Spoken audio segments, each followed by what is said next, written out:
गोपाल कृष्ण भगवान की जय। श्री सुखदेव भगवान की जय।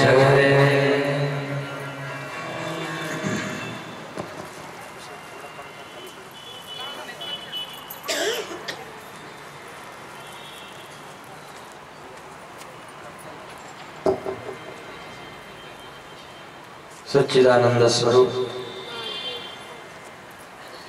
अनंत ब्रह्मांड नायक भगवान गोपाल कृष्णांची ही परम पवित्र कथा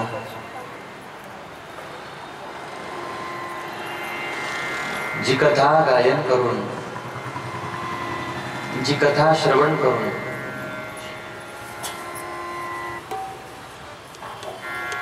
अनेकांनी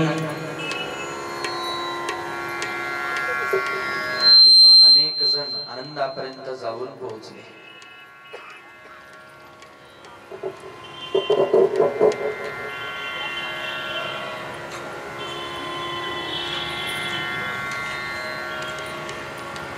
भगवंताची कथा तुम्हाला मला सुद्धा त्याच आनंदापर्यंत घेऊन जाणारी आहे।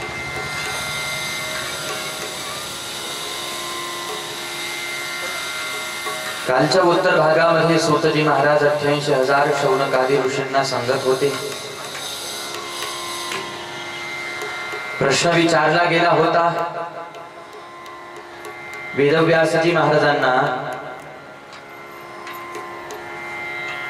17 पुराण लिहून झाले होते, वेदांचे 4 भाग करून झाले होते, 6 शास्त्र उपनिषद लिहून झाली होती।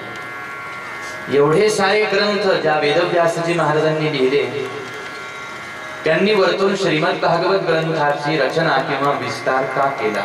काय कारण आहे त्याच्या पाठीमागे? अगोदरच ग्रंथ कमी होते का?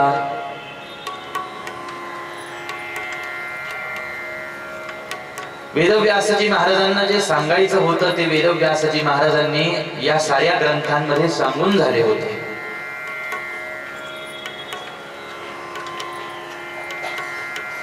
पण नारदजी महाराज ज्या वेळेला वेदव्यासजी महाराजांना भेटले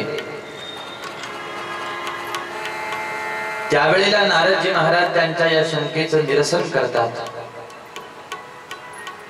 की आजपर्यंत तुम्ही अनेक ग्रंथांची रचना केली, 17 पुराण लिहिले, 4 वेद लिहिले, 6 शास्त्र लिहिले, अनेक उपनिषद आहेत, अनेक। परंतु वेदव्यासजी महाराजांनी एवढे सारे जे ग्रंथ लिहिले याच्यामध्ये सार आणि असार हे दोन्ही मिश्रित आहे महाराज। म्हणजे भक्ती शास्त्राच्या दृष्टिकोनातून विचार केला किंवा श्रीमद भागवत ग्रंथाच्या तुलनेतून किंवा दृष्टिकोनातून जर का विचार केला तर ग्रंथांमध्ये अनेक गोष्टी अशा आहेत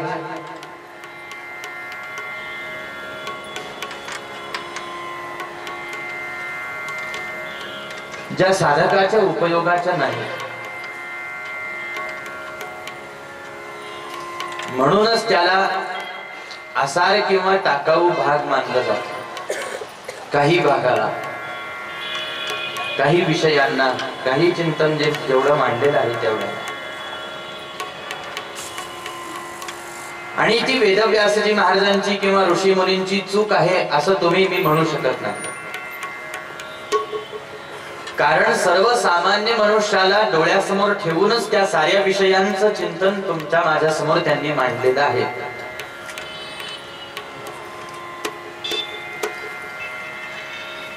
परंतु थोडक्यामध्ये जर का हे समजून घ्यायचं असेल तर शुद्ध रीतीनं भक्ती, शुद्ध रीतीनं ज्ञान आणि शुद्ध रीतीनं वैराग्य वृद्धिंगत झालं पाहिजे। आणि हे शुद्ध रीतीने या तीनही गोष्टींची प्राप्ती झाल्यानंतर परमानंद प्राप्त झाला पाहिजे, जो की वेदव्यासजी महाराजांना प्राप्त झाला नव्हता. आणि वेदव्यासजी महाराज दुःखित अंतःकरणाने खिन्न होऊन आपल्या सम्याप्राश नावाच्या आश्रमामध्ये विराजमान झालेले होते. नारदजी महाराज येतात आणि वेदव्यासजी महाराजांना त्यांच्या दुःखाचं कारण विचारतात. एक दिवस असा होता की नारदजी महाराज दुःखी होते आणि त्यांच्या दुःखाचं कारण सनत कुमार विचारत होते. आज नारदजी महाराजांचं ते दुःख नाहीसं झालेलं आहे आणि नारदजी महाराजांना परमानंदाची प्राप्ती झालेली आहे. आणि आज नारदजी महाराज वेदव्यासजी महाराजांना दुःखमुक्त करण्यासाठी आलेले आहेत. संतांच्या या परंपरेमध्ये मांदियाळीमध्ये ज्या ज्या संतांना त्या परमानंदाची अनुभूती प्राप्त झाली, ते संत स्वतः एकटे त्या आनंदामध्ये रममाण होऊन बसले नाही, तर त्या संतांनी तो आनंद साऱ्यांना दान करण्याचा प्रयत्न आरंभ केला. ज्या वेळेला आपण सुखी होतो त्यावेळेला आपण दुसऱ्याला सुखी करण्याचा प्रयत्न करावा असं सांगितलं जातं. जोपर्यंत आपण सुखी नाही तोपर्यंत आपण दुसऱ्याला सुद्धा सुखी करूच शकत नाही.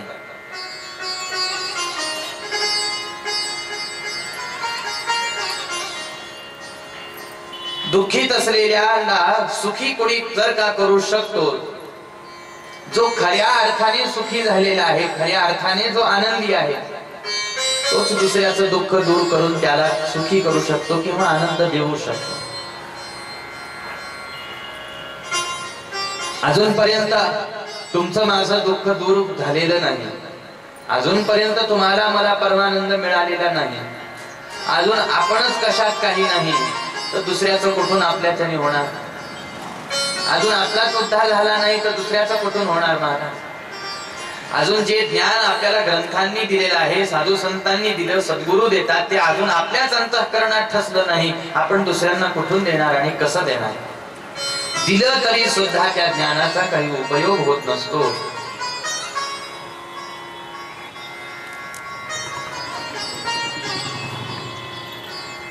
वेदव्यासजी महाराजांना विचारला प्रश्न, म्हटले तुमच्या दुःखाचं कारण काय? माझ्या दुःखाचं कारण एकच आहे की मला आनंद मिळाला नाही, हेच माझ्या दुःखाचं कारण आहे. किंवा मला काही वस्तू मिळाली नाही, किंवा धन मिळालं नाही, किंवा मान मिळाला नाही, किंवा पद मिळालं नाही, हे अशा गोष्टींमुळे मला काही दुःख झालं नाही. पण आनंदासाठी मी प्रयत्न करून सुद्धा माझ्या प्रयत्नाला यश का नाही आलं म्हटले महाराज? हा मुख्य प्रश्न आहे. प्रश्न विचारला नारदा, मी आनंदाच्या प्राप्तीसाठी एवढं सारं काही केलं पण मला आनंद नाही मिळाला. तू काय केलंस नारदा? तुला मी जेव्हा पाहावं तेव्हा तू आनंदामध्येच मला दिसतोस कायम. आनंदाच्या प्राप्तीसाठी तू काय केलंस? नारदजी महाराज म्हणतात, मी काहीच केलं नाही.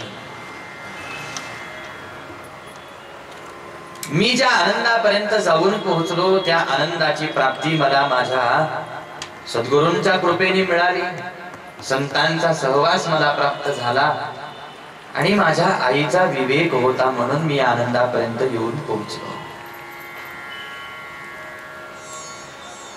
नारदा, कोड्यामध्ये बोलू नकोस, सविस्तर मला सांग की काय घटना तुझ्या जीवनामध्ये घडली. म्हणजे त्याच्यासाठी मला माझ्या पूर्वजन्माचं चरित्र तुम्हाला सांगावं लागेल. सांग म्हणते मग नारदा. वेदव्यासजी महाराज, पूर्वजन्मामध्ये मी होतो, माझी आई होती आणि माझे वडील होते. मी वयाने लहान होतो आणि आणि आनंदामध्ये सारा परिवार होता. पण एवढ्याच कालावधीमध्ये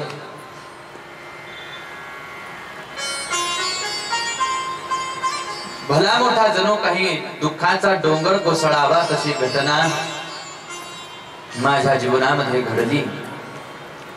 आणि माझ्या बालपणामध्येच माझ्या वडिलांचं निधन झालं. वडिलांचं निधन झालं त्यावेळेला आईला अतीव दुःख व्हायला लागलं. आणि रात्रंदिवस माझ्या आईला मी रडताना पाहायला लागलो. मी वयाने लहान होतो, फार काही मला कळत नव्हतं. पण आईला रडताना पाहिलं, आईला दुःखी कष्टी पाहिलं की मलाही दुःख व्हायचं. वडील तर आता हयात राहिले नव्हते. आतापर्यंत वडिलांनी जी संपत्ती कमवून ठेवलेली होती, जे धन होतं, जे धान्य होतं, त्याच्यावरती माझ्या आणि माझ्या आईचं उदरनिर्वाह चाललेला होता, पोट भरत होत. पण हळूहळू हळूहळू जसे जसे दिवस पुढे जायला लागले तसं तसं ते धन संपायला लागलं, तसं तसं ते धान्य संपून जायला लागलं. मला आणि माझ्या आईला पोटभर जे प्रसाद मिळत होता, 2 वेळची भाजी भाकरी मिळत होती, आता ती मिळू शकत नव्हती. आता एक वेळ कसं तरी शिदान्न घरामध्ये तयार होत होतं, अन्न तयार होत होतं. पाहता पाहता आता दोघांपुरतं सुद्धा अन्न घरामध्ये तयार होऊ शकत नव्हतं, एकाच व्यक्तीपुरतं. अशा वेळेला माझी आई स्वतः उपवाशी राहायला लागली आणि मला खाऊ घालायला लागली, भरवायला लागली. ज्या वेळेला मी आईला विचारायचो, आई तुला नाही का ग भूक लागली, तुला नाही का प्रसाद घ्यायचा? बेटा अरे तू पोटभर प्रसाद करून घे, जेवून घे, मला भूक नाही, माझा उपवास आहे, अशी रोज वेगवेगळी कारणं मला सांगायची.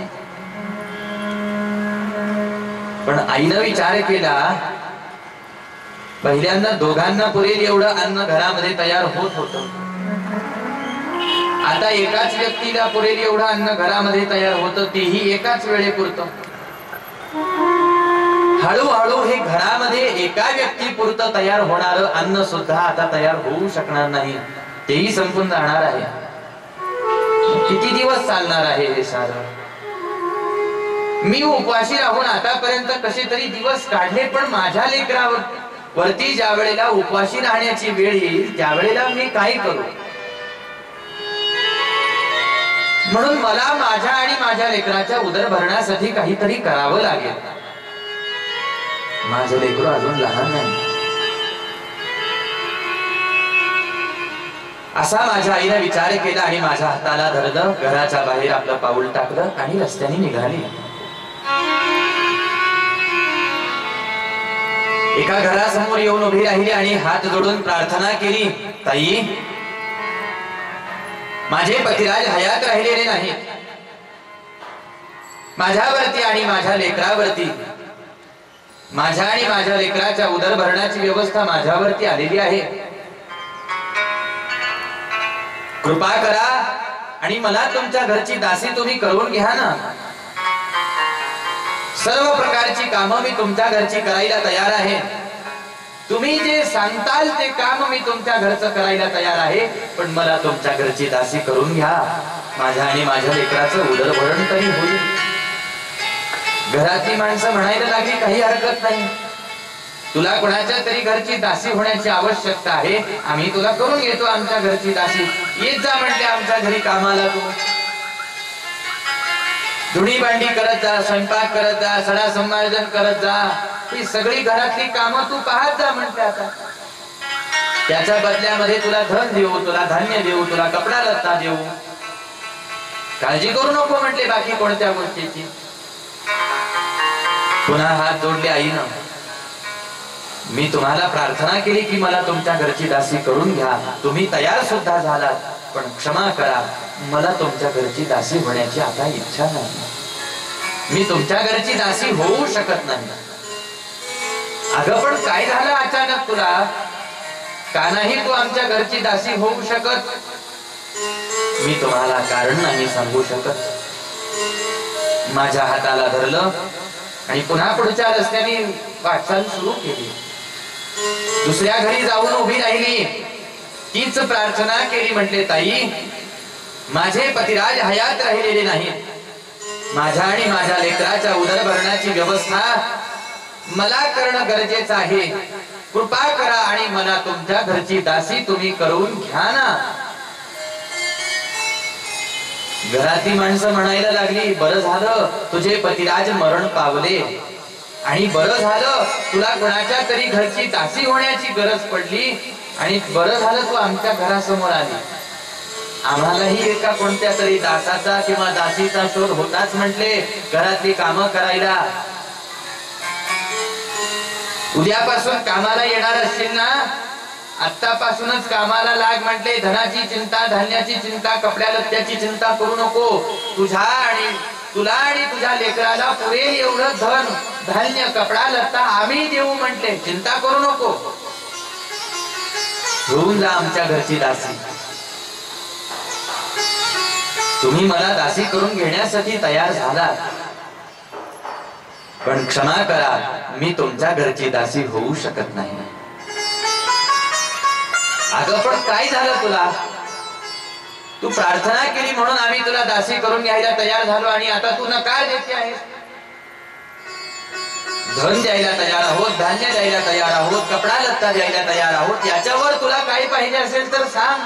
म्हणजे मला तुम्ही काय देता किंवा काय देत नाही याचा मी विचार करत नाही, पण मला तुमच्या घरची दासी व्हायचं नाही. पुन्हा माझ्या हाताला धरलं आणि पुन्हा पुढच्या रस्त्याने वाटचाल करायला सुरुवात केली. तिसऱ्या घरी जाऊन उभी राहिली.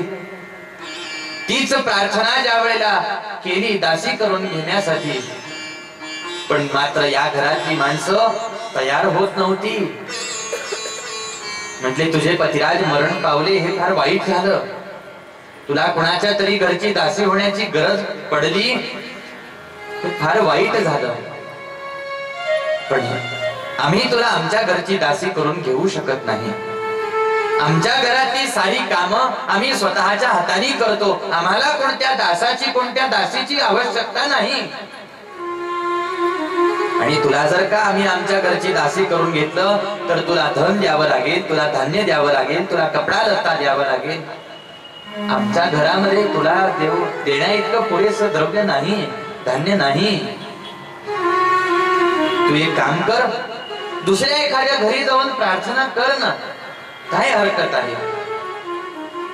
मी तुमच्या घरी तुमचं घर सोडून आता दुसऱ्या कोणाकडे जाणार नाही. वारंवार मी तुम्हाला हात जोडून विनंती करते की माझ्यावरती कृपा करा आणि मला तुमच्या घरची दासी तुम्ही करून घ्या. मला धन नाही दिलं तरी चालेल, मला धान्य नाही दिलं तरी चालेल, मला कपडा लत्ता नाही दिला तरी चालेल. अगं पण मग तुझा उदरनिर्वाह, तुझ्या लेकराचा उदरनिर्वाह कसा होईल? ज्या वेळेला तुमच्या साऱ्या परिवाराचा प्रसाद घेणं होईल ना, घरामध्ये राहिलेलं जे उष्टान्न आहे ते खाऊन मी आणि माझं लेकरू पोट भरेल. ज्या वेळेला तुमच्या परिवारातल्या साऱ्या सदस्यांच्या अंगावरची वस्त्र चुनकट होऊन जातील ना, जीर्ण होऊन जातील, फाटकी तुटकी होतील आणि तुम्ही ते काढून ज्या वेळेला टाकून देताल, ती वस्त्र अंगावरती घालून आम्ही लज्जा रक्षण करायला तयार आहोत. पण मला तुम्ही दुसऱ्या घरी पाठवू नका. मला कृपा करून तुमच्या घरची दासी तुम्ही करून घ्या. आईच्या मुखातली वाक्य ऐकली आणि मी विचार करायला लागलो, माझी आई असं का करते आहे? अगोदरच्या घरी एवढं धन द्यायला, धान्य द्यायला, कपडा लत्ता द्यायला तयार होते, तिथं सेवा करायला तयार झाली नाही आणि या घरी उष्टान्न खाऊन सेवा करायला तयार. पण माझ्या आईचा तो विवेक मला त्यावेळेला जरी नाही कळाला तरी आज कळतो आहे.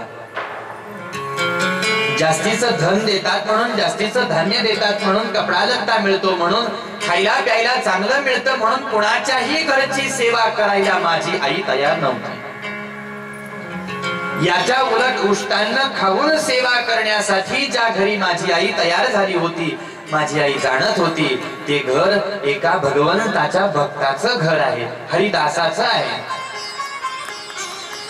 आणि मी जर का हरिदासाची सेवा केली तर निश्चितच भगवंत एक ना एक दिवस त्यांच्या घरी येतील, साधू संत एक ना एक दिवस त्यांच्या घरी येतील आणि त्यांची कृपा माझ्यावरती आणि माझ्या लेकरावरती झाल्याशिवाय राहणार नाही. वारंवार विनंती केली घर मालकाने, घर मालकीणीनं परवानगी देऊन टाकली, तू आमच्या घरी सेवा करू शकतेस. आनंद झाला आणि घरातली कामं सुरू झाली महाराज. दुसऱ्या दिवशी पासून मग स्वयंपाक करणे, धुणे भांडी करणे, सडा संमार्जन करणे, रांगोळ्या काढणे, स्वच्छता करणे, ही सारी कामं सुरू झाली. आणि जसा विचार केला होता माझ्या आईनं तसंच झालं बर का. एक दिवस दारासमोर काही साधू संतांचं आगमन झालं आणि साधू संत दारासमोर आले म्हटल्यानंतर भाविक होते घर मालक आणि दोघही जण पती पत्नी स्वागतासाठी गेले. म्हटले या या या साधू महाराज, आज आमचं भाग्य उदयाला आलं की आमच्या दारासमोर तुमचं आगमन झालेलं आहे, तुम्ही आतमध्ये या. साधू महाराज बाहेरूनच म्हणतात, या वर्षीचा चातुर्मास तुमच्या घरी करण्याची परवानगी देत असाल तर आम्ही आतमध्ये येतो, अन्यथा आम्ही दुसऱ्या घरी जाऊ. अहो महाराज, साधू संतांसाठी तर आमचं घर सदैव खुलं आहे, तुम्ही आतमध्ये या. या वर्षीचा चातुर्मास तुम्ही आमच्या घरी संपन्न करा. संतांना परवानगी मिळाली. साधू संत वाड्यामध्ये आले आणि पहा दुसऱ्या दिवशी पासून आरंभ झाला चातुर्मासाच्या उत्सवाला. पहाटे 3:30-4 वाजता काकडा भजन व्हायचं. काकडा भजन झालं की ज्ञानेश्वरी पारायण व्हायचं. ज्ञानेश्वरी पारायण झालं की गाथा भजन व्हायचं. गाथा भजन झालं की मध्यंतराच्या वेळेला आलेल्या भाविकांचा प्रसाद आणि मग थोडा वेळ विश्रांती घेतली जायची. विश्रांतीनंतर मग पुन्हा दुपारच्या सत्रामध्ये भगवंताच्या कथा संत आपल्या मुखामधून वर्णन करून सांगायचे. अस्तमानाच्या समयाला हरिपाठ व्हायचा. रात्रीच्या वेळेला हरिकीर्तन चालायचं. हरिकीर्तन झालं की हरी जागर चालायचा. दिवसाच्या 24 तासामधून 18 तास सर्वसाधारण साऱ्यांचे भगवंताच्या भजनामध्ये तल्ली निघून जायला लागले, व्यतीत व्हायला लागले. आता गावामध्ये संत आले, साधू आले, उत्सवाला आरंभ झाला, भजनाला आरंभ झाला, सत्संग सुरू झाला म्हटल्यावर आजूबाजूचे सगळे भाविक एकत्र आले ना. आता जेवढे भाविक एकत्र आले तेवढ्या भाविकांचा स्वयंपाक, तेवढ्या भाविकांची धुणी भांडी करणं. आता तर माझ्या आईवरचं काम आणखीन वाढलं. पहिले तरी 4-2 माणसांचा परिवार होता, चटकन घरातली कामं आवरली, आम्ही आमच्या घरी निघून यायचो. पण आता कामच एवढी आली की आता घरी जाण्यासाठीच वेळ मिळत नव्हता. माझी आई तिथं सेवा करत राहायची, संतांची, भाविकांची. आणि मग मी सुद्धा माझ्या आईच्या पाठीमाग फिरत राहायचो. फिरता फिरता फिरता फिरता संतांच्या मुखामधून ज्या ज्या हरिलीला, हरिकथा निघायच्या त्या मी ऐकत राहायला लागलो. अशा अचानक कानावरती त्या कथा पडायला लागल्या. पाहता पाहता 4 महिने निघून गेले आणि ज्या वेळेला महाप्रसादाची पंगत विराजमान झालेली होती, सांगतेची महापंगत विराजमान झालेली होती, मी माझ्या सामर्थ्याने पंक्तीमध्ये पदार्थ वाढत होतो. व्यासपीठावरती महाराज बसले होते आणि महाराजांनी मला आवाज दिला, बाळा. जसा महाराजांचा आवाज आला मी व्यासपीठाकडे धावत आलो. काय आज्ञा महाराज? बेटा प्रसाद घेतलास? नाही महाराज. का नाही बेटा? महाराज एका दिवशीच्या प्रवचनामध्ये तुम्ही सांगितलं होतं पहा की भगवंताला नैवेद्य देण्याच्या अगोदर, साधू संतांना प्रसाद देण्याच्या अगोदर, अतिथीनं प्रसाद घेण्याच्या अगोदर भक्ताने प्रसाद घेत जाऊ नये. महाराज अजून तुम्ही प्रसाद घेतला नाही म्हणून मी सुद्धा प्रसाद ग्रहण केला नाही. महाराज विचार करायला लागले की कोणत्या दिवशीच्या प्रवचनातून माझ्या मुखातनं हे वाक्य बाहेर निघालं जे या छोट्याशा लेकरांनी ऐकलं. नुसतंच ऐकलं नाही, जे ऐकलं त्यानुसार आचरणही करत होते. आनंद झाला. महाराज म्हणतात, बेटा मी प्रसन्न आहे तुझ्या सेवेवरती आणि माझा प्रसाद घेऊन झालेला आहे. आतमध्ये जा. माझी पत्रावळ अजून कोणी उचललेली नसेल आणि तुझं जर भाग्य बलवत्तर असेल तर माझ्या पत्रावळीवरचा प्रसादही तसाच असेल, तर तो प्रसाद तू उचल आणि सेवन करून घे. महाराजांचा जसाच मला आदेश झाला, मी आतमधल्या खोलीकडे जसा धावत आलो, पाहतो तर महाराजांची पत्रावळ अजून कोणी उचललेली सुद्धा नव्हती, प्रसादही तसाच होता. आणि तीच उष्टावळ मी महाराजांची उचलली आणि मुखामध्ये टाकल्या. बरोबर दिव्य आनंदाच्या लहरी हृदयामधून जशाच निघायला लागल्या, मला कळेनाच मला काय होत आहे. आणि नुसतं भगवंताचं नाम गावं वाटायला लागलं. कधी कधी तर शांत एकांतामध्ये, कधी लोकांतामध्ये जावं वाटायला लागलं. अरे आपल्याला काय होत आहे काय नाही याचा विचार करता करता मी जसाच व्यासपीठाजवळ आलो, महाराजांनी माझ्याकडे वळून पाहिलं. आनंद झाला. महाराजांच्या लक्षात आलं की आपल्या प्रसादाचा योग्य परिणाम या निष्पाप अंतःकरणाच्या, शुद्ध अंतःकरणाच्या लेकरावरती झालेला आहे.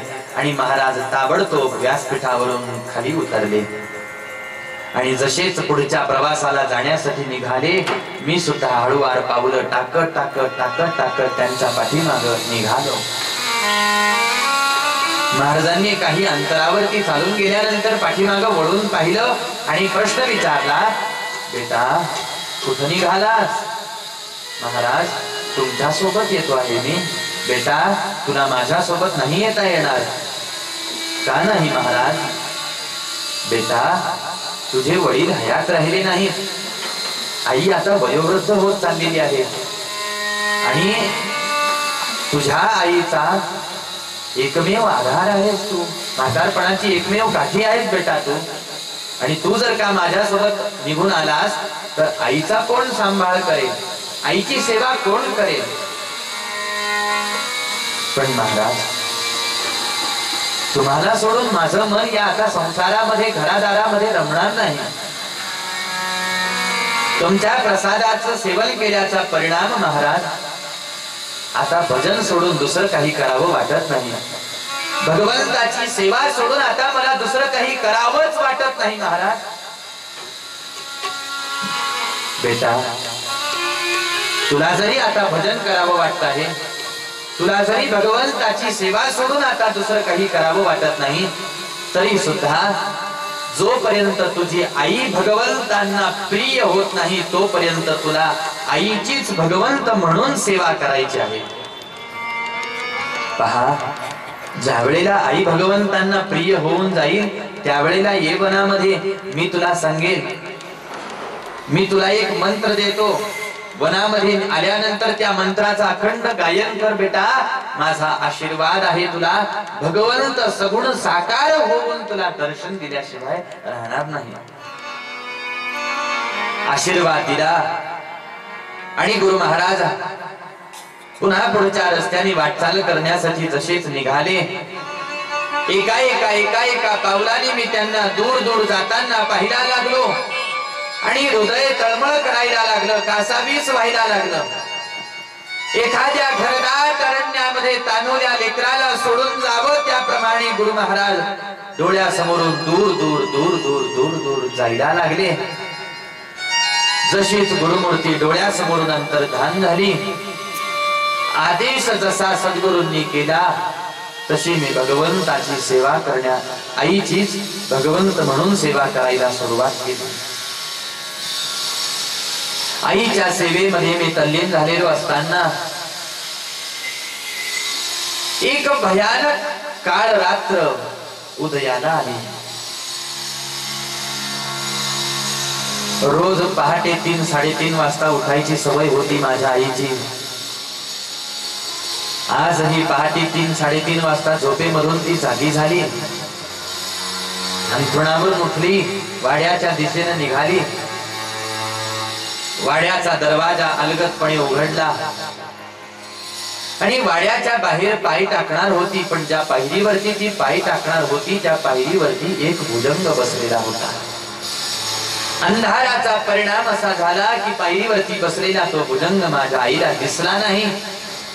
आईचं पाऊल उचललं गेलं पायरीवरती टाकण्यासाठी, परंतु ते पाऊल पडलं पायरीवरती बसलेल्या भुजंगावरती आणि त्या भुजंगाने माझ्या आईच्या पायाला जोराने चावा घेतला तसा एकच शेवटचं वाक्य मुखातून बाहेर पडलं, बाळा. आईचा आवाज कानावरती आल्याबरोबर वाड्याच्या दिशेनं मी जसाच धावत आलो, पाहतो तर आईचा देह जमिनीवरती कोसळत होता. माझ्या चिमुकल्या हाताने मी माझ्या आईचा देह सावरण्याचा प्रयत्न करायला लागलो. विचारायला लागलो, आई काय झालं तुला? आई मला सांग ना, काय झालं तुला? एवढा आवाज ऐकून आजूबाजूचे भाविक काही धावत पडत माझ्याजवळ आले. मला विचारतात, काय झालं बेटा, काय झालं तुझ्या आईला? मला नाही माहित, तुम्ही पहा ना. एका भाविकाने मला जरासं बाजूला घेतलं आणि मला सांगितलं, बेटा काही दिवस काही वर्ष अगोदर तुझ्या वडिलांचं जे झालं होतं ना, आज तेच तुझ्या आईचं झालेलं आहे बेटा. भाविकांच्या मुखातलं वाक्य ऐकलं त्यावेळेला मला असं वाटायला लागलं की आता या भरल्या जगामध्ये मी एकटा झालेलो आहे. कुणीच माझ्यावरती प्रेम करणारं या जगामध्ये आता राहिलेलं नाही. माझा सांभाळ करणारं या जगामध्ये आता राहिलेलं नाही. आणि एकुलता एक प्रेमाचा झरा होता, तोही आता आटून गेला. हे मला जाणवायला लागलं.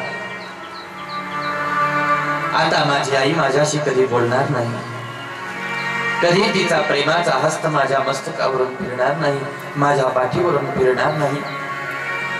आजपर्यंत जिच्या खुशीमध्ये, जिच्या प्रेमाच्या सावलीमध्ये मी राहत आलो, वाढलो, जिच्या प्रेमाच्या शक्तीवरतीच जिनं माझा सांभाळ केला, आज मी त्या आईला, त्या आईच्या प्रेमाला पारखा झालो जणू काही.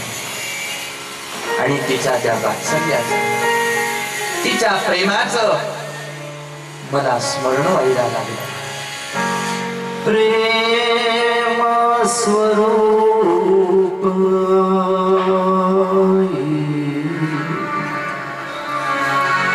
वात्सल्य सिंधू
पावनिया तुझ्याचे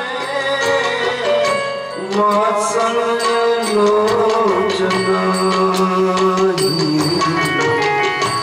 वाटे थोरी जावे तुझ्या पुढे जावे नेत्री तुझ्या हसावे चित्ती तुझ्या ठसावे प्रेम स्वरूप वात्सल्य सिंधु बोला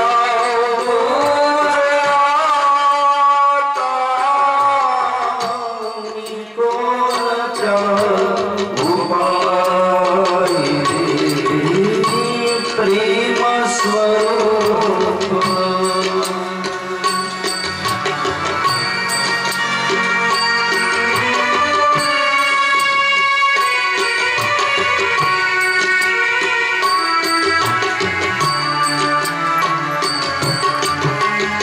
वक्षी तुझ्या परी केव्हा स्थिरे धीर शांत वाऱ्या रुस्पंद मंद झोप घे जन्म तो गिरोनी घे जन्म तो गिरोनी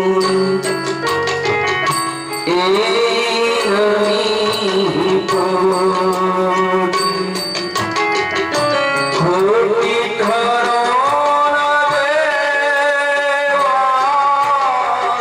ही एक आस मोठी प्रेम स्वरूप वात्सल्य सिंधु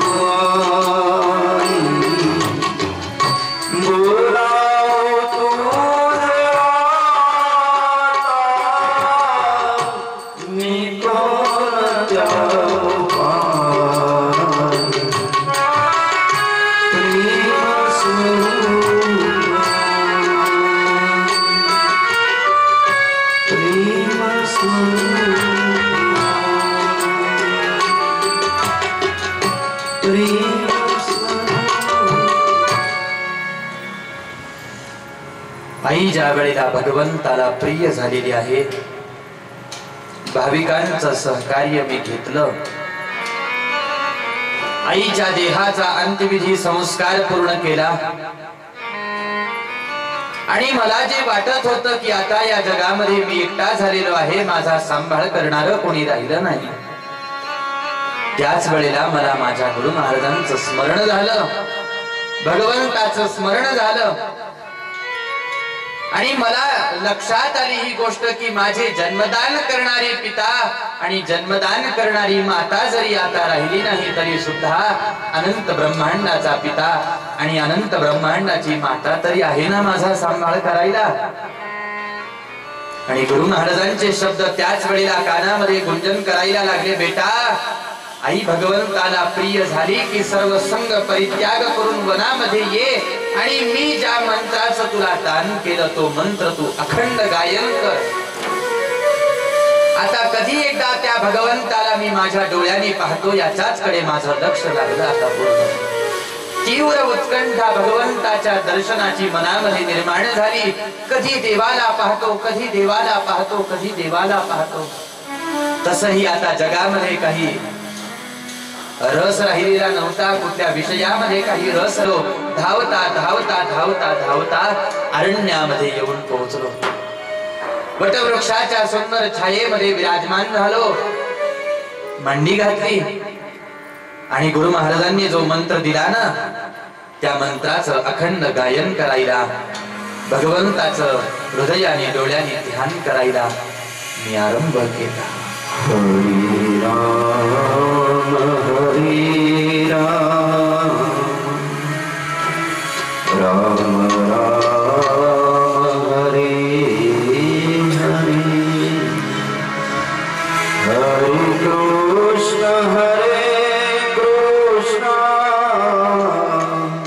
कृष्ण कृष्ण हरे हरे हरे राम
सद्गुरूंनी मला जसं सांगितलं त्या पद्धतीनं भगवंत माझ्या डोळ्यासमोर सगुण साकार झालेले मी पाहायला लागलो.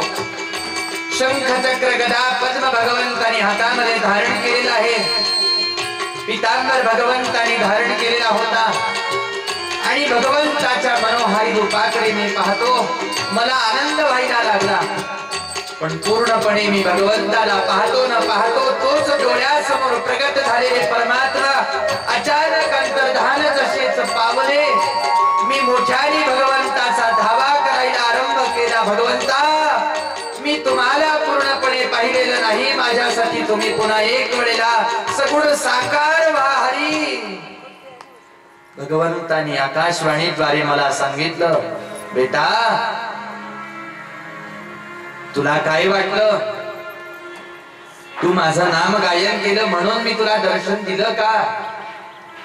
अरे या जन्मामध्ये माझं दर्शन तुला होणारच नव्हतं.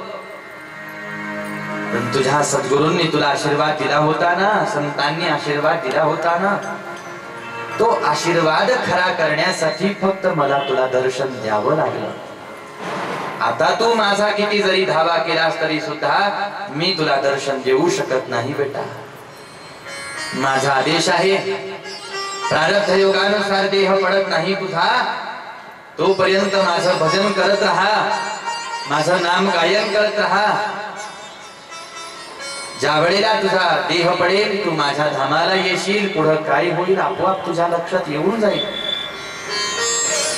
ज्या वेळेला प्रारब्ध योगानुसार माझा देह पडला, मी वैकुंठ धामाला जाऊन पोहोचलो. भगवंतानी मला हा दिव्य देह त्या ठिकाणी दान केला आणि या देहाला भगवंतानी नाव दिलं नारद. ब्रह्मवीणा हा भगवंतानी मला दिला, या चिपुळ्या भगवंतानी मला दिल्या आणि मला आदेश केला, बेटा नारदा अखंड माझं नाम तू गायन करत राहा आणि अखंड साऱ्या माणसांना साऱ्या जीवांना तू माझ्या भक्तीला प्रेरित कर. माझ्या भक्तीची प्रेरणा तू साऱ्यांना दान करत राहा नारदा. वेदव्यासजी महाराज असा जाऊन पोहोचलो मी आनंदापर्यंत. तुम्ही मला विचारलं होतं नारदा कसा जाऊन पोहोचलास रे आनंदापर्यंत, तर हे पहा हे उत्तर आहे त्याचं. मी काहीच केलं नाही आनंदापर्यंत जाण्यासाठी. जे काही केलं ते संतांच्या आशीर्वादाने कृपेने केलं आणि जे काही झालं ते माझ्या आईच्या विवेकाचा परिणाम म्हणून झालं. ही दोन कारण आनंदापर्यंत जाण्यासाठी नारदजी महाराजांनी सांगितले. आणि ज्या वेळेला आपण नारदजी महाराजांच्या आईच्या विवेकाचा विचार करतो त्यावेळेला जीवनामध्ये विवेक किती आवश्यक आहे, किती महत्वाचा आहे हे तुमच्या माझ्या लक्षात येऊ शकतं. या जगामध्ये सदसद विवेक बुद्धी हेच मनुष्याच्या जीवनातलं सगळ्यात मोठं धन आहे. बस माणसाच्या बुद्धीला विवेक प्राप्त पाहिजे, मग त्या मनुष्याला जीवनामध्ये एक दिवस असा येतो की भगवंत, साधू संत, सद्गुरु, कृपावंत त्याच्यावरती झाल्याशिवाय राहत नसतात. आपल्याला वाटतं माणसं आपल्यावर प्रसन्न झाले पाहिजे, माणसांची कृपा आपल्यावर झाली पाहिजे, पण ही सदसद विवेक बुद्धी नाही महाराज. विवेक बुद्धी तर त्याला म्हणतात जी भगवंताच्या कृपेसाठी प्रयत्नशील आहे, जी संतांच्या कृपा प्रसादासाठी प्रयत्न करणारी आहे, ती विवेक बुद्धी. आणि विवेक हा कोणत्या ठिकाणावरती मनुष्याला उपयोगाचा असतो? नाही, अन्न पाणी तर सगळेच माणसं सेवन करतात, सेवा तर सगळेच करतात, दास्यत्व तर अनेक जण करतात महाराज. संसार प्रपंचाचा भार सारेच ओढत आहेत. संसार प्रपंच भक्तांनी सुद्धा केला, साधकांनी सुद्धा प्रपंच संसार केला, गृहस्थाश्रम केला. पण ज्या वेळेला साधू संतांच्या जीवन चरित्राकडे तुम्ही मी पाहतो, भक्तांच्या जीवन चरित्राकडे तुम्ही मी पाहतो, त्यावेळेला त्यांच्या जीवनामध्ये प्रामुख्याने विवेकाचं दर्शन तुम्हाला मला होतं की जीवनामध्ये माणसाला जे काही करायचं असेल ते मनुष्याने करावं, पण आपली विवेक बुद्धी जागी ठेवून करावं. आणि ज्या वेळेला मनुष्याची विवेक बुद्धी नष्ट झालेली आहे असं म्हणा, किंवा एखाद्याला विवेक बुद्धीच नाही, मग ज्याच्या जवळ विवेक नाही मग तो काहीही करेल महाराज. ज्याच्या बुद्धीला विवेक आहे ना त्याची बुद्धी योग्य वाटेने वाटचाल केल्याशिवाय राहत नसते. आणि विवेक नाही मग ती गाडी कुठेही भरकटून जाते महाराज. जसं गाडी व्यवस्थित रस्त्यावरती चालावी याच्यासाठी कोणीतरी चालक तिला असायला पाहिजे, चालक असायला पाहिजे, मालक असायला पाहिजे. आणि तिला जर चालक नाही, मालक नाही, तर मग ती कुठेही तिची पडेल महाराज. मग दरीतही घेऊन जाईल, मग कुठेतरी धडक बसेल, अपघात होईल. आणि म्हणून मालक असायला पाहिजे, चालक असायला पाहिजे. तसं तुमच्या माझ्या बुद्धीला योग्य चालक आणि मालक जर का कोणी असेल तर तो विवेक सांगितलेला आहे. म्हणून मनुष्याच्या जीवनामध्ये विवेकाचं स्थान हे फार महत्वाचं किंवा अमूल्य आहे, अनमोल आहे. ज्यांनी विवेक सांभाळून जीवन जगले महाराज, त्यांना जीवनामध्ये नक्कीच दुःखाला तरी सामोरे जावं लागलं नाही. एखाद्या वेळेला विवेकी माणसाजवळ चांगलं घरदार दिसणार नाही, एखाद्या वेळेला विवेकी माणसाकडे कपडा लत्ता दिसणार नाही, अन्न पाणी चांगलं त्याला खायला चांगलं भरपूर मिळणार नाही, परंतु विवेकी माणसाचं जेवढं कल्याण होताना दिसतं तेवढं दुसऱ्या माणसाचं होताना कधी दिसत नसतं. फार महिमा आहे विवेकाचा, अगाध महिमा आहे. विवेक जर नसेल तर मनुष्य नाडला जातो. कल्याण त्याचं होऊ शकत नाही. अगदी छोट्यातली छोटी गोष्ट करण्यापासून ते मोठ्यातली मोठी गोष्ट करण्यापर्यंत आयुष्यामध्ये विवेकाचा पाठबळ मनुष्याला असलंच पाहिजे. मग खाण्यापिण्यापासून असो, कपड्या लत्त्यापासून असो, घरादारापासून असो, उठण्या बसण्यापासून असो, विश्रांती झोपण्यापर्यंत असो, महाराज विवेक असला पाहिजे. हा विवेक आपल्याला सांगतो काय करावं, कसं करावं, कसं बोलावं, कसं पाहावं, कसं चालावं, काय खावं, काय प्यावं.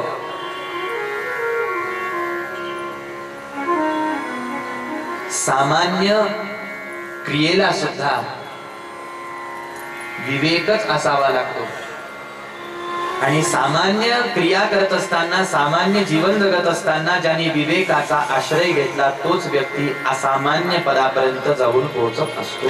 हे विवेकाचं महात्म्य आहे. गोपाल कृष्ण भगवान की बिनु सत्संग विवेक न होय, बिनु सत्संग सत्संग विवेक न होय,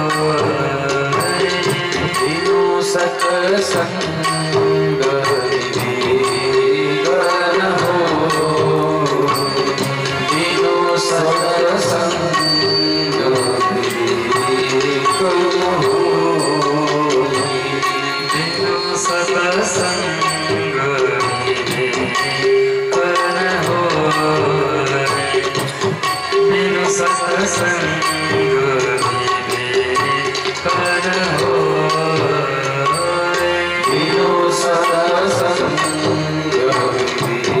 विवेक न होय, बिनु सत्संग विवेक न होय. राम कृपा बिनु सुलभ न सोय, राम कृपा बिनु सुलभ न सोय, राम कृपा बिनु सुलभ न सोय, राम कृपा बिनु सुलभ न सोय, राम कृपा बिनु सुलभ न सोय, राम कृपा बिनु सुलभ न सोय, बिनु सत्संग विवेक न होय, बिनु सत्संग विवेक न होय, बिनु सत्संग विवेक न होय.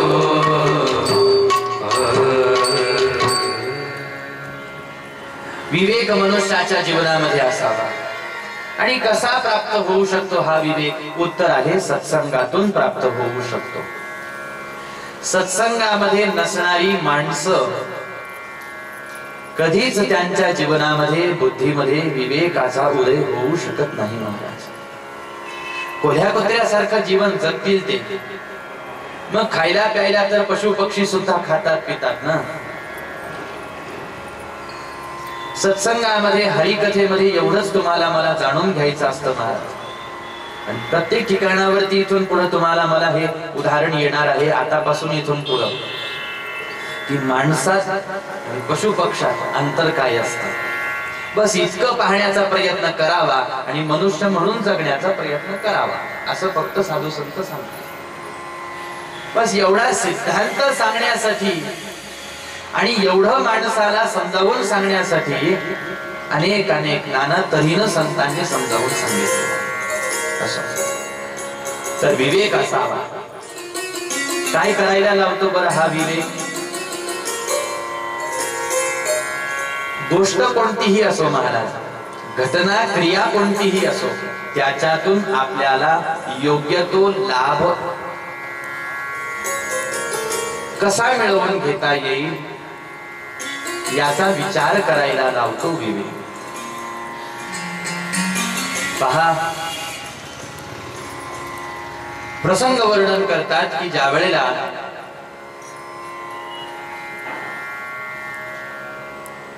शूर्पणखीने गाऱ्हाण केलं रावणाकडे रामचंद्रांविषयी की त्या अयोध्येच्या राजकुमारांनी त्या रामाने माझा अंगीकार केला नाही, उपहास केला माझा, आणि माझा उपहास करण्याला कारण त्याचं प्रेम त्या सीतेवरती आहे म्हणून असं गाऱ्हाण केलं.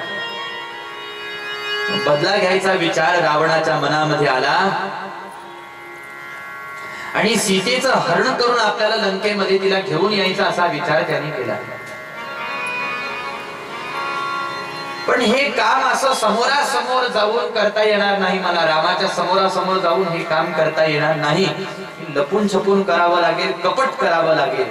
आणि ते कपट करण्यासाठी एकटा मी काही कामाचा नाही म्हणून आपल्या मामाला बोलावून घेतलं, मारीचाला.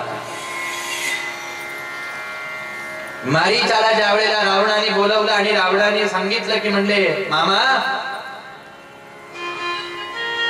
आपल्याला जायचं आहे म्हटले, माझा तुम्हाला आदेश आहे, तुम्ही एका सुवर्ण कांती असलेल्या मृगाचं रूप घ्या आणि त्या सीतेला फूल पाडा तुमच्या त्या रूपाने. मारीच मामा म्हणायला लागले, रावणा तुला काही कळतं का म्हटलं? अरे कुणाचा घात करायला निघालास तू, कुणाला फसवायला निघालास? अरे ती जगत जननी आहे म्हटले, महालक्ष्मी आहे, अर्धांगिनी आहे म्हटले, नारायणांची महाविष्णूची अर्धांगिनी आहे. मी माझ्या रामचंद्रांना धोका देणार नाही म्हटले, मी माझ्या सीता आई साहेबांना धोका देणार नाही म्हटले.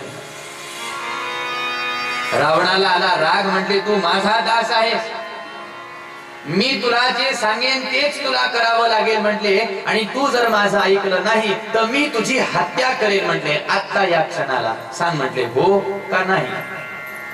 माझ्या सोबत कपट करायला तयार आहेस की नाही?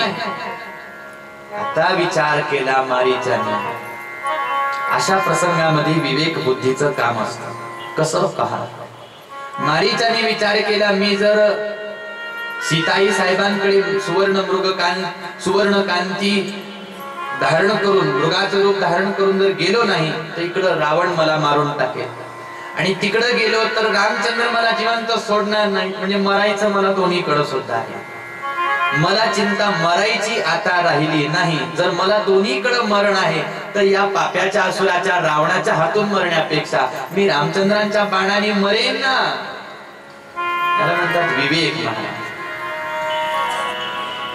या ठिकाणावरती मारीचाने आपल्याला मरावं लागेल याचा विचार केला नाही, तर रावणाच्या हातून मरण्यापेक्षा रामाच्या हातून आलेलं मरण ही उत्तम आहे.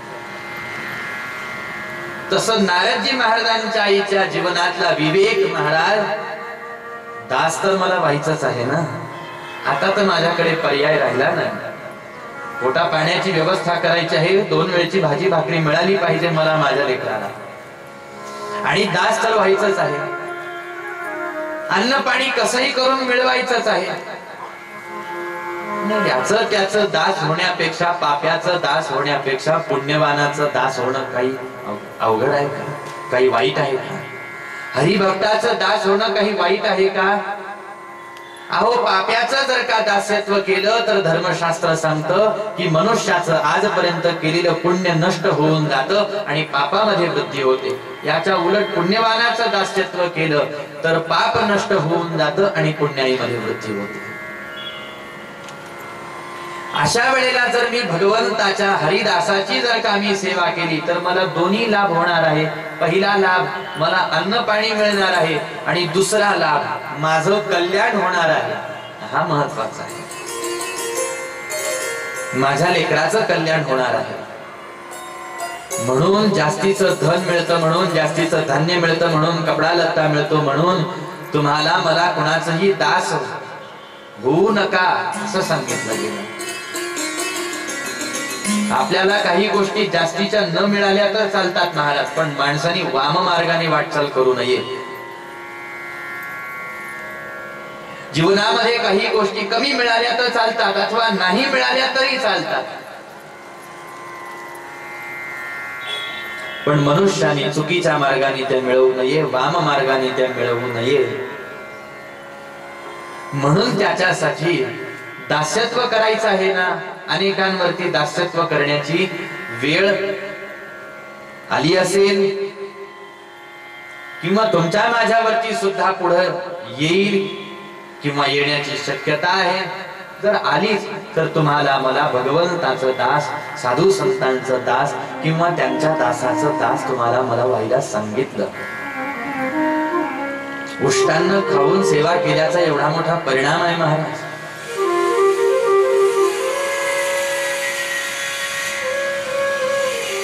भगवंताच्या भक्ताच्या घरचं आहे ते अन्न. ते कसंही असलं तरी सुद्धा इष्ट फल दान करणार आहे. संतांच्या घरचं अन्न, संतांच्या घरचा प्रसाद सामान्य नसतो. भगवंताच्या दरबारामधून प्राप्त होणारा प्रसाद हा सामान्य प्रसाद नसतो. नारदजी महाराजांच्या आईनं दास्यत्व केलं. साधू संतही म्हणतात जन्माला आम्ही यायला तयार आहोत किंवा जीवानी जन्माला यावं आणि दास व्हावं म्हणतात. पण कोणाचं दास व्हावं? तरीच जन्मा यावे दास विठोबाचे व्हावे. नसता मग कुणाचंच दास मनुष्याने होऊ नये आणि कुणाची सेवा करू नये. सेवा करावी पुण्यवानाची, दास्यत्व करावं पुण्यवानाचं महाराज. आणि त्याचा परिणाम एवढा मोठा झाला की संतांची कृपा झाली. 4 महिने संतांचा सहवास मला प्राप्त झाला म्हणले गुरु महाराज. आणि एवढा संत सहवास ज्यांना मिळाला, इतकंच नाही तर संतांच्या मुखातून हरिकीर्ती श्रवणामध्ये आली महाराज. हा परम लाभ आहे. तुमच्या माझ्या जीवनामध्ये सुद्धा संतांचा सहवास प्राप्त झाला पाहिजे, संतांचा संग प्राप्त झाला पाहिजे. आणि या सहवासाचा, या संगतीचाच परिणाम की मी आनंदापर्यंत जाऊन पोहोचलो. नारदजी महाराज म्हणतात गुरु महाराज, आता तुम्हाला जर का तो आनंद मिळवून घ्यायचा असेल ना, तर तुम्हाला भगवंताची कथा गायन केल्याशिवाय दुसरा पर्याय नाही. म्हटले नारदा, मी कथा गायन करायला तयार आहे, पण मला कथा माहित नाही ना. म्हटले गुरु महाराज, म्हणूनच तुम्ही आजपर्यंत या आनंदापासून वंचित राहिला की तुम्ही भगवंताची कथा कोणाकडून ऐकली सुद्धा नाही आणि कथेचं गायन सुद्धा केलं नाही. तुम्ही आजपर्यंत ग्रंथ भरपूर लिहिले आणि त्या ग्रंथांच्या माध्यमातून तुम्ही विचार खूप मांडले, कथानक खूप सांगितले, पण भगवंताच्या लीला नाही वर्णन केल्या. यथा धर्मदयश्चार्था मुनिवर्यानुकीर्तितः न तथा वासुदेवस्य महिमा जनुवर्णितः. आणि वाणी मधून ज्या वेळेला भगवंताची कथा गायन होत नाही, भगवंताची कीर्ती गायन होत नाही, त्यावेळेला वाणीला पवित्रता सुद्धा मिळत नसते. मग ती वाणी अपवित्र मानली जाते महाराज. ती वाणी अशुभ मानली जाते. किती अशुभ मानली जाते बरं ती वाणी? तर श्रीमद भागवत म्हणतं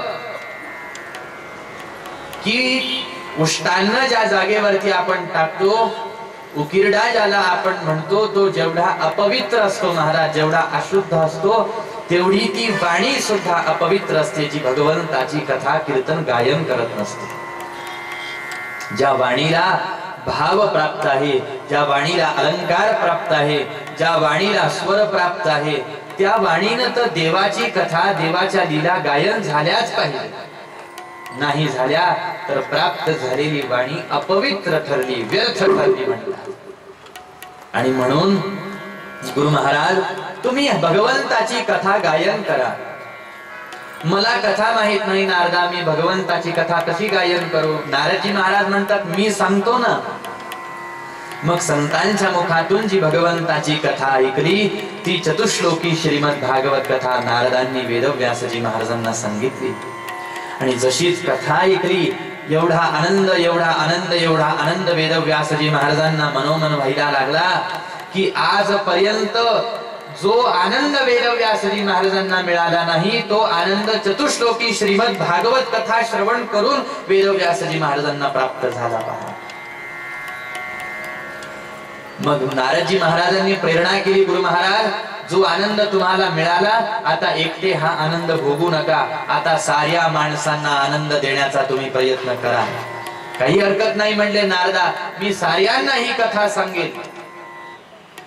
पण वेदव्यासजी महाराज माणसांना ज्या वेळेला तुम्ही ही कथा सांगायला तयार होताल त्यावेळेला ही चतुश्लोकी भागवत कथा तुम्ही सांगू नका. म्हटले का? कारण ही कथा भगवंतानी ब्रह्मदेवाला सांगितली, ब्रह्मदेवांना कळाली, ब्रह्मदेवानी मला सांगितली, मला कळली, मी तुम्हाला सांगितली, तुम्हाला कळली, पण पुढच्या माणसांना ही 4 श्लोकांची कथा कळेल असं काही नाही म्हटले. म्हटले मग तुम्ही या चतुश्लोकी श्रीमद भागवत कथेचा विस्तार करा. आता एखाद्या भक्ताला असं वाटेल चतुश्लोकी श्रीमद भागवत कथा आम्हाला कळणार नाही असं नारदजी महाराज का म्हटले? नारदजी महाराज जाणते आहेत महाराज. उदाहरण म्हणूनच पाहायचं झालं तर एखादी आई प्रसाद घ्यायला बसली आणि तिच्याच बाजूला तिचं छोटस अगदी तानवलं लेकरू तिच्या जवळ येऊन बसलं. आता आईला घास खायचा आहे तर उदाहरण म्हणून आपण पाहू तर आईचा एक घास अर्ध्या पोळीचा जर आहे आणि ती तो सहज खाते आहे आणि तिला जर तिच्या लेकराला तो भरवायचा आहे, तिला जेवढा खाता येतो तेवढा अर्ध्या पोळीचा घास ती तिच्या लेकराला जर का खाऊ घालायला गेली तर लेकराचं काय होईल बरं? लेकरू खाऊ शकेल का? खाऊ शकणार नाही. मग अशा वेळेला आई काय करते? अर्धी पोळी तेवढीच खाऊ घालायची आहे पण कशी खाऊ घालते? मग छोटे छोटे घास तिचे करते आणि मग आई म्हणते बाळा घे म्हटले खा, एक घास काऊचा, एक घास चिवचा, असं म्हणून ती आई बाळाला घास खाऊ घालते. आणि पाहता पाहता जेवढं तिला खाऊ घालायचं असतं तेवढंच ती खाऊ घालते महाराज. पण थोडं त्याला जसं खाता येईल तसं, त्याला जसं पचेल तसंच. कारण आणि साधू संतांच्या बाबतीमध्ये विचार केला तर वेदव्यासजी महाराजांनी एवढे तर आपण ज्ञानी श्रेष्ठ नाही ना, नारदांसारखे तर आपण नाही ना महाराज, आपण तर सामान्य जीव आहोत. मग आपल्याला पचेल रुचेल असा विचार नारदजी महाराजांनी वेदव्यासजी महाराजांनी केला की द्यायचं तर हेच आहे पण मग ते आपल्याला खाता आलं पाहिजे असं करून द्यायचं आहे. म्हणून चतुश्लोकी श्रीमद भागवत कथेचा विस्तार करायला सांगितलं. आणि विस्तार कुठेही होऊ शकत नाही महाराज. विस्तार करण्याचं एकमेव ठिकाण म्हणजे वेदव्यासजी महाराजच होते.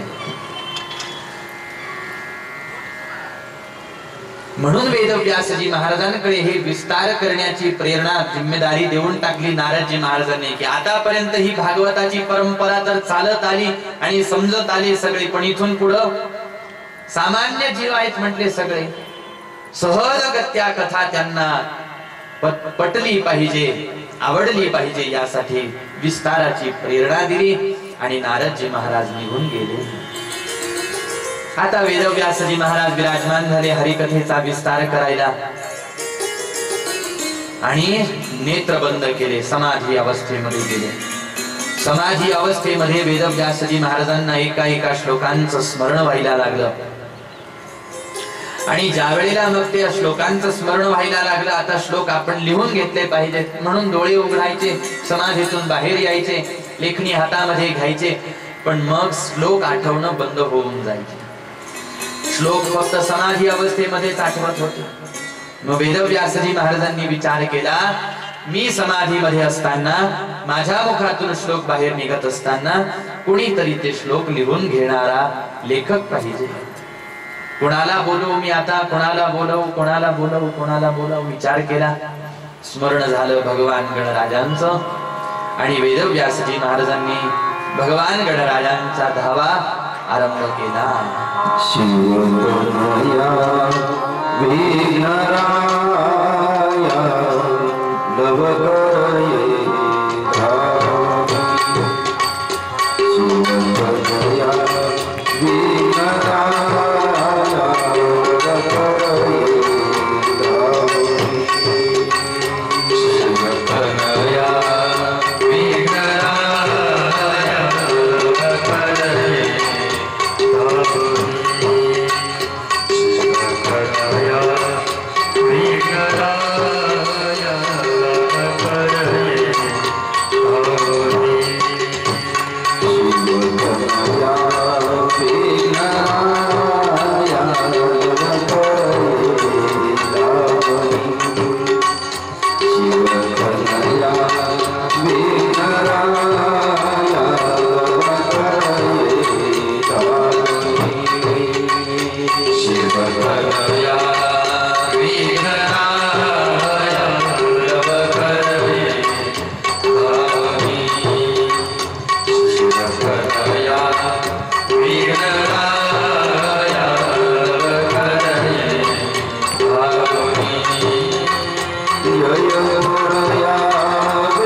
जसा गणराजांचा धावा केला, गणराज येऊन उपस्थित झाले. वेदव्यासजी महाराजांनी प्रार्थना केली, गणराजा माझ्या मुखामधून जे श्रीमद भागवताचे श्लोक बाहेर पडतील ते श्लोक तुम्ही स्वतःच्या हाताने लिहून घेण्याची माझ्यावर कृपा करा. गणराज कृपावंत झाले आणि मुखातून जो श्लोक निघत राहिला तो गणराज आपल्या स्वतःच्या हाताने लिहून घ्यायला लागले. पाहता पाहता चतुश्लोकी श्रीमद भागवत कथेचा विस्तार झाला. 12 स्कंद 18,000 श्लोकांमध्ये ही श्रीमद भागवत कथा विस्तार पावली. श्रीमद भागवत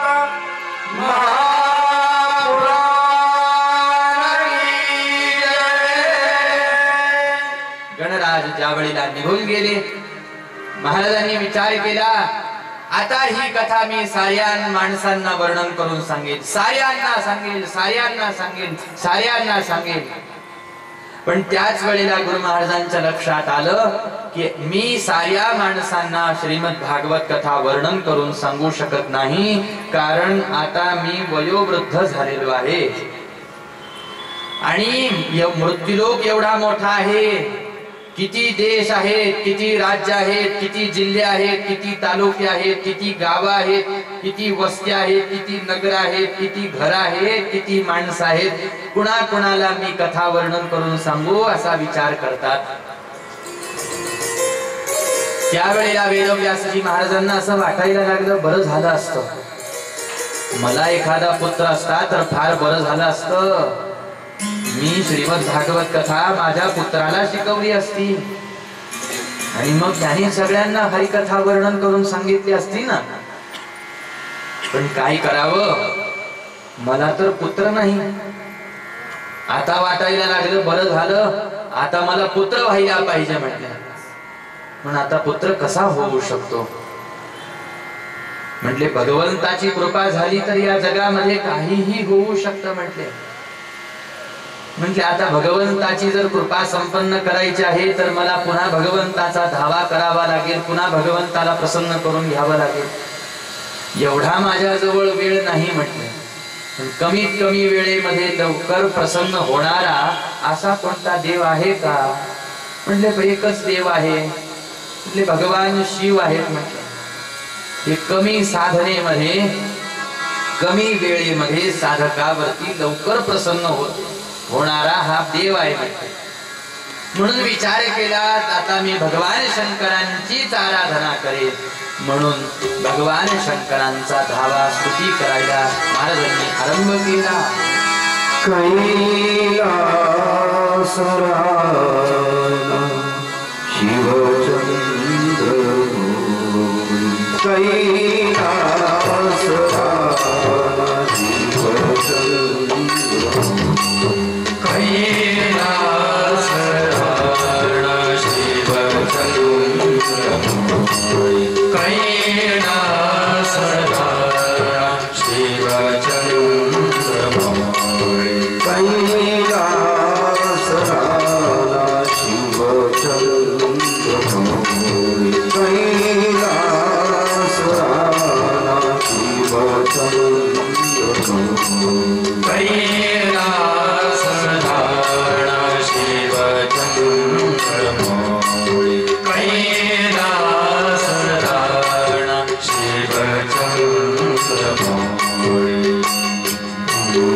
भगवान शंकरांचा धावा जसाच वेदव्यासजी महाराजांनी केला, ताबडतोब भगवंत प्रसन्न झाले. व्यासा वरम गृह्यात, वर घे माझ्याकडून. वेदव्यासजी महाराज म्हणतात, भगवंता मी जे मागेल ते तुम्ही मला देताल का? म्हटले देईन ना व्यासा, कृपा करा माझ्यावर आणि मला एक पुत्र तुम्ही दान करा. व्यासा एवढं वय निघून गेलं तुझं, बरं लहानपणापासून जसा परमार्थाला लागला, परमार्थ साधनाच करतो आहे म्हटले, तपस साधनाच करतो आहे. आता म्हातारं झाल्यानंतर तुला पुत्रमोह जागा झाला का म्हटले? तुला काय वाटलं म्हातारपणामध्ये कुणी तुझा आता सांभाळ करायला नाही म्हणून माझ्याकडे पुत्र मागतोस का? म्हटले नाही देवा, माझा सांभाळ करायला मला नको म्हटले पुत्र वगैरे कोणी. म्हटले मग मी चतुश्लोकी श्रीमद भागवत कथेचा विस्तार केला आणि ती कथा साऱ्या जगाला वर्णन करून सांगण्यासाठी मला पुत्र पाहिजे आहे, मला माझ्यासाठी नको आहे. हाच फरक असतो संतांच्या मागणीमध्ये आणि तुमच्या माझ्या मागणीमध्ये. तुम्ही मी ज्या वेळेला देवाकडे मागतो तर स्वतःला सोडून दुसरं कोणी डोळ्यासमोर दिसत नाही. बस द्यायचं तर मला जेवढं देता येईल तेवढं द्या, बाकी दुसऱ्याचा विचार आपल्या डोळ्यासमोर नसतो. बरं असला तरी कोणाचा विचार असतो डोळ्यासमोर? जेवढे आपल्या परिचयाचे आहेत, जेवढे आपल्या प्रेमाचे, जेवढे आपल्याला आपले वाटतात त्यांच्याबद्दलच. त्याच्या पुढे जाऊन तर नाही ना कोणी आपल्याला सुचत नाही ना आपण कोणासाठी मागत. कारण आपली बुद्धी संकुचित आहे महाराज, आपली दृष्टी मर्यादित आहे, आपला विचार मर्यादित आहे. आपण म्हणतो मी प्रेम करतो, मी प्रेम करतो, मी प्रेम करतो, पण आपलं प्रेम कसं आहे? मर्यादित आहे. आपल्याला वाटतं त्याच्यावरच आपण प्रेम करतो. संतांचं तसं नसतं. संत तर समस्त भूत प्राणी मात्रावरती प्रेम करणारे असतात. मग कोणी हे आमचा सगा आहे का, हा आमचा सोयरा आहे का, हा आमचा नातेवाईक आहे का, हा आमचा शेजारी आहे आणि यांनी आम्हाला दुःखाच्या काळात पडत्या काळात मदत केली म्हणूनच प्रेम करतो, असं नाही महाराज संतांचं. हे विश्वची माझी ऐसी मती जयाची स्थिर किंबहुना चराचर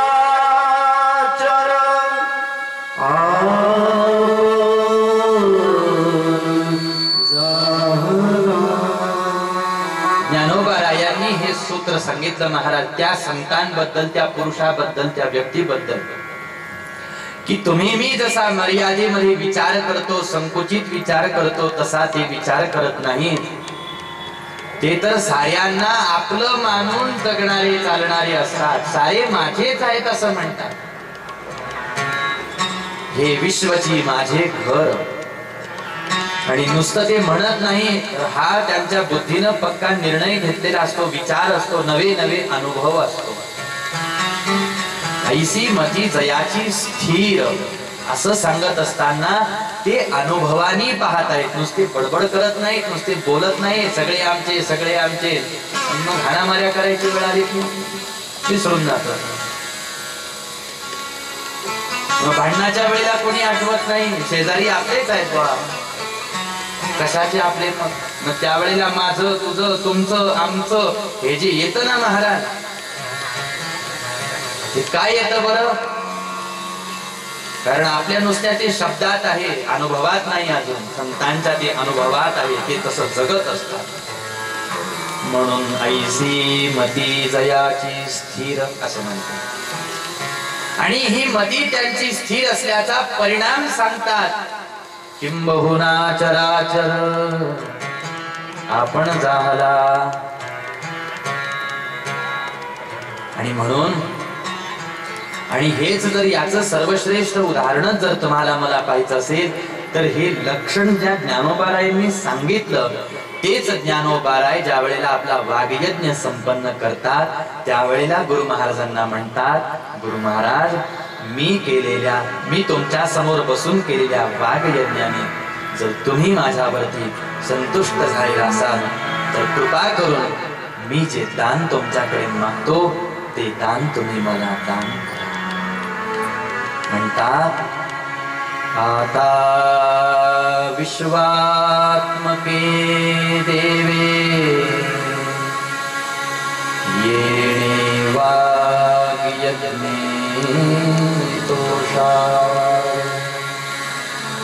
दोषो निमज द्यावे असा काय दान देऊ म्हटले, जे खळाचे व्यंकटी सांडो तया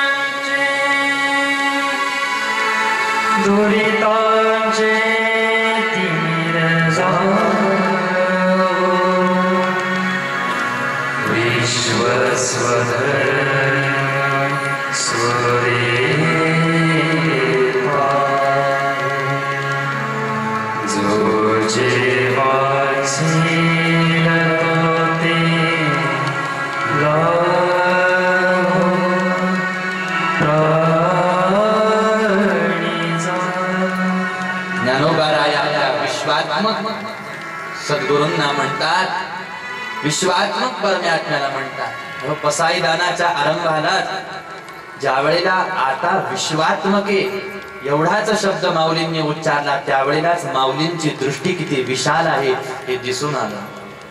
आणि खरंच पसाईदान हा फार गोड विषय आहे, अतिचिंतनाचा पसाईदान विषय आहे. आणि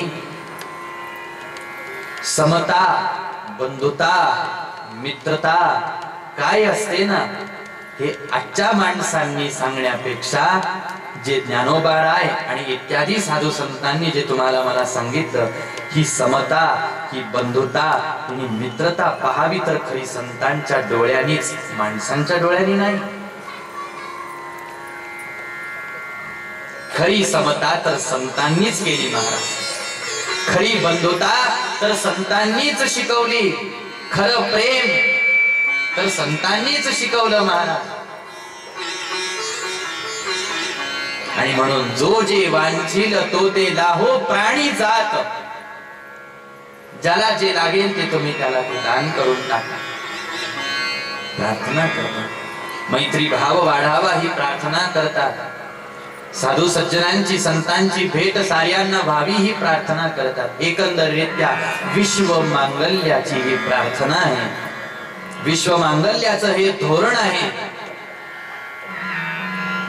जे साधू संतांनी अंगीकारलेलं होतं. म्हणून संत ज्या वेळेला भगवंताकडे काही मागतात ना त्यावेळेला ते स्वतःसाठी मागत नसतात, ते समस्त जगताच्या परम कल्याणासाठी मागत असतात. आणि आज वेदव्यासजी महाराज पुत्राची याचना करतात. एक पुत्र भगवंता मला दान करा, पण मला त्या एका पुत्राला प्राप्त करून समस्त प्राणी मात्रांना सुखी करण्याचा, त्यांना आनंद दान करण्याचा माझा उद्देश आहे. माझ्या पुत्राने दुसरं नाही काही केलं तरी मला चालतं म्हटले. मला त्याच्याकडून काही करून घ्यायचं नाही ना, मला त्याच्याकडून माझा राहिलेला संसार करून घ्यायचा आहे ना, मला माझ्या इष्टेतीला वारसदार म्हणून हा पुत्र पाहिजे. नाही नाही, जे जीवनभर मी डोळ्याने साऱ्यांना आनंद देण्याचं जे स्वप्न पाहिलं, विचार केला, तोच त्याने साकार करावा अशी माझी इच्छा आहे. आणि म्हणून तुम्ही मला पुत्र दान करा. आणि तो पुत्र देत असताना साऱ्या प्राणी मात्रांना सुखी करणारा असायला पाहिजे. याचाच अर्थ तो साधू स्वभावाचा असला पाहिजे, तो संत स्वभावाचा असला पाहिजे. नसता संतती होऊन काही महत्व नाही महाराज, नसता पुत्र होऊन काही कामाचं नाही. पुत्र नुसता होणे, संतती नुसती होणे याच्यात समाधान तुम्ही मी मानत असू महाराज, वेदव्यासजी महाराज.